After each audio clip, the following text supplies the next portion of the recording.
omulungi angoberera wano ku The Mix Media ogamba otya bambi gyebaleko obulamu bugamba butya anti amanya mbeera ankose ki bambi subscribinga likinga commentinga sharinga followinga The Mix Media bambi gwate omupya subscribinga kona kukadde omale onyige all obeere ng'ofuna obaka bonna bwe tubakadde wano ku The Mix Media nyongera okutumirako nnyo abaana abali e Dubai abali e Qatar bambi mwebale kukola mwebale kuba kyeyo tubasabira mikisa myerere ntumirako abali e Masaka ekyotera ekaliisizo Mitukula Mbalala Sembabule Gulu Arua Jinja Ntungamo Yiganga mbagala nnyo basebo ne bannyabo n'abali Entebbe abaana b'emutundu mwenna nje baleka emirimu bambi tuwerabira ku subscribinga gwatannaba ku subscribinga kona kukadde omale onyige all obeere ng'ofuna buli kimu kye tuba tutaddeyo mbeera nnyingiddewo mbeera ntuuse nga nkuleetedde ebyobugagga by'omukulu Hajji Mutaasa Kafeero abantu temumanyi nga Mutaasa Kafeero ono omusajja alina akasimbi musajja mukozi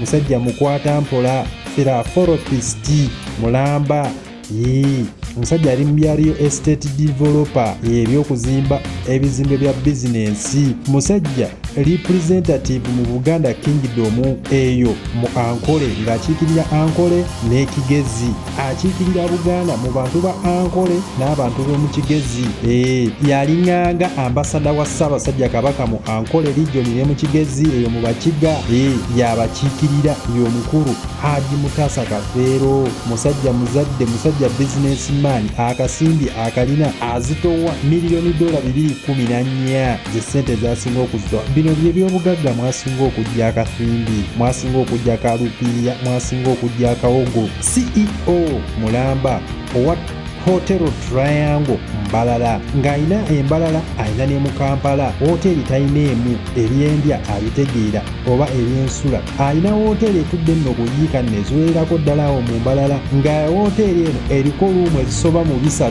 ye hoteli ye nga bafumba emmere eya buli kika luwombo matooke kawunga muceere oluwombo olw'ennyama y'ente ey'embuzi ey'enkoko akamyu n'emmere endala nnyingi nnyo oba n'enva endala nnyingi nnyo ka greens nga kabaako kuliko conference room w'osobola okuteeseza meeting ezisukka mu 15 swimming pool weziryammwe abaagala okuwuga abaana n'abantu abakulu gardens bwaguuga parking yard weeri outside catering bagirina ku hoteli yeeno akasimbi akagiramu ddala oyagala kupangisaayo omukolo oteekayo mbaga byonna babirina babikolera ddala osasula y'akasente abaagala okwebaka luumu zigaggadde weeziri tozimalaawo ka free wifi mmenye ki era ndeke ki mwe abaagala simanya kusibulukuka byonna bibeerawo ku Hotel Triangle hoteli eno emuweredde ddala akasente ate nga talina emu yokka ayina mu Kampala ayina n'embalala baaba hoteli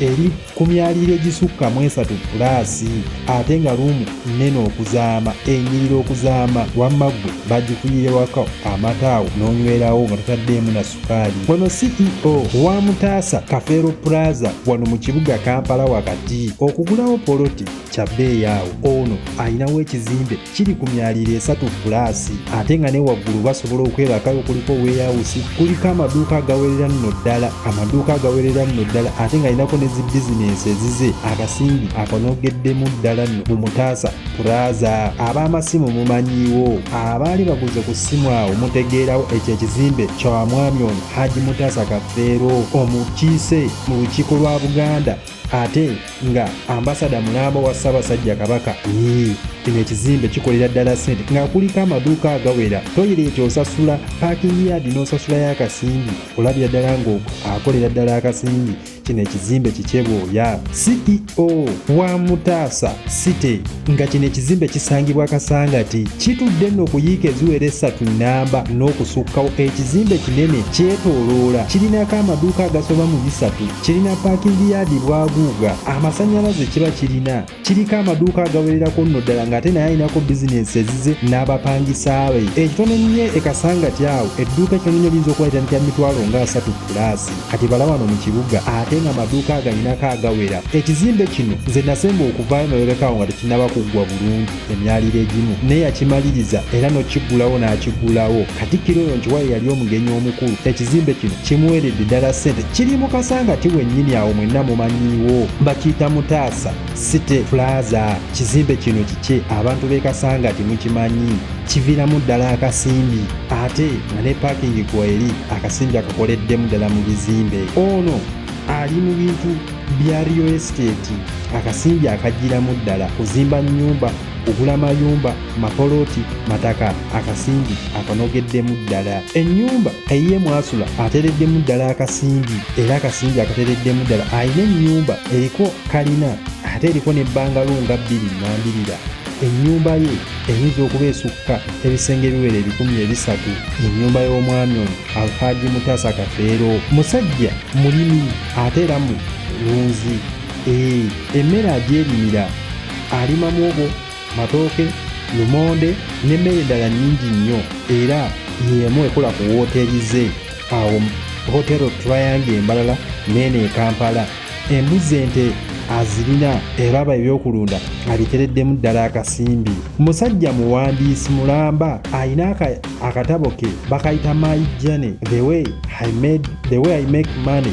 Ayina akatabo ke bakayita His Journey oba Mwajja. Akasimbi akagiddemu ddala. Akatabo kano gw'ayagala okumanya engeri yakolamu ssente ku katale kwekali era bakatunda. Wabanga alina kopi ezisukka mu 10,000 ku 10,000 aba mu ssente mmeka. Era olaba ekitone ekyokuwandiika akikozesezza era akasimbi akagiddemu ddala. Ye mukulu Hajji Mutaasa Kafeero. Musajja bizinensi maani ayina emmotoka eza bizinensi.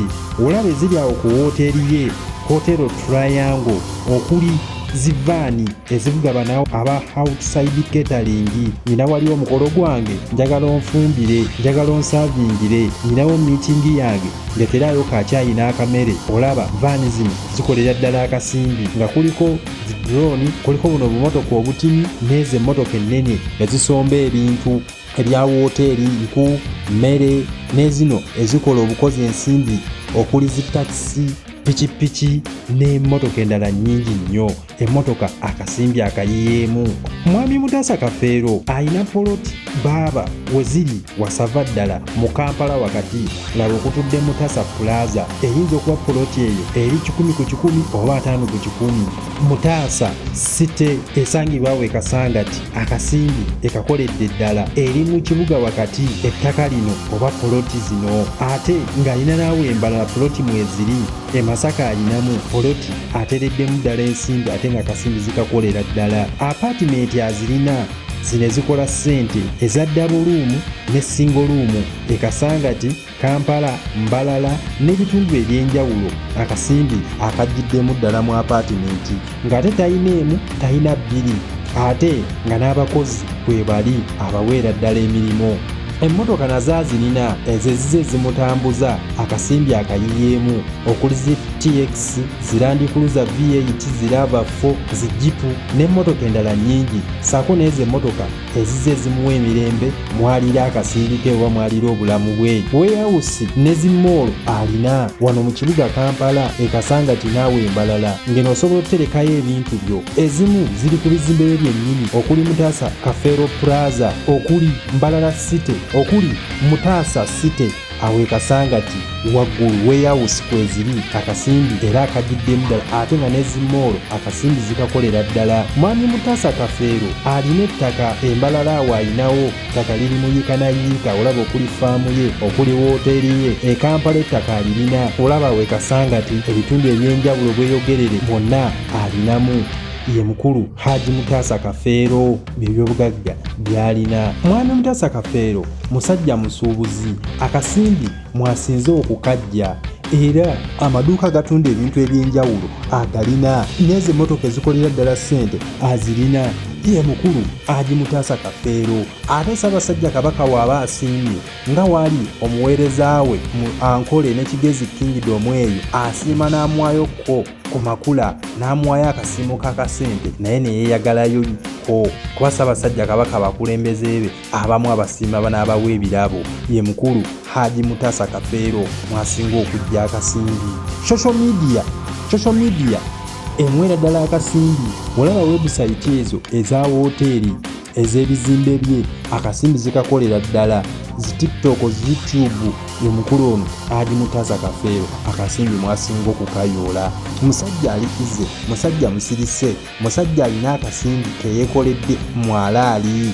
Hajji Mutaasa Kafeero akasimbi kalina ono abalirwamu $214 sente eza wano ewaffe e Uganda. Sente eza $214 mu za Uganda kubisaamu calculate eyinza n'okufuyizinga. So ye Hajji Mutaasa Kafeero akasimbi asinze kajja mu bizimbe ne bizinensi endala zayinanga woteeri n'ebintu ebirala bingi nnyo byajjamu akasimbi. Ye mukulu Hajji Mutaasa Kafeero mbaagala nnyo. Nyongera okubajjukiza Masaka Hardware balina seminti yenna okuli Simba, Fundi, Metro, Tololo 1, Tololo 2, Tololo 4 ne seminti omulala mungi nnyo. Ebyamazzi okuli pipe, tanka, mpiira byonna babirina. Lambi okuli Global Plascon Sadolin yenna bamulina. Emitayi ebyuma okuli emitayimbwa byonna babirina na buli kalonda wadwe yenna bamulina. Basangibwa omutunda ku madaala kuba 78 799 1202 bakuweereze bakwa ne free delivery. Masaka Hardware, build your dreams.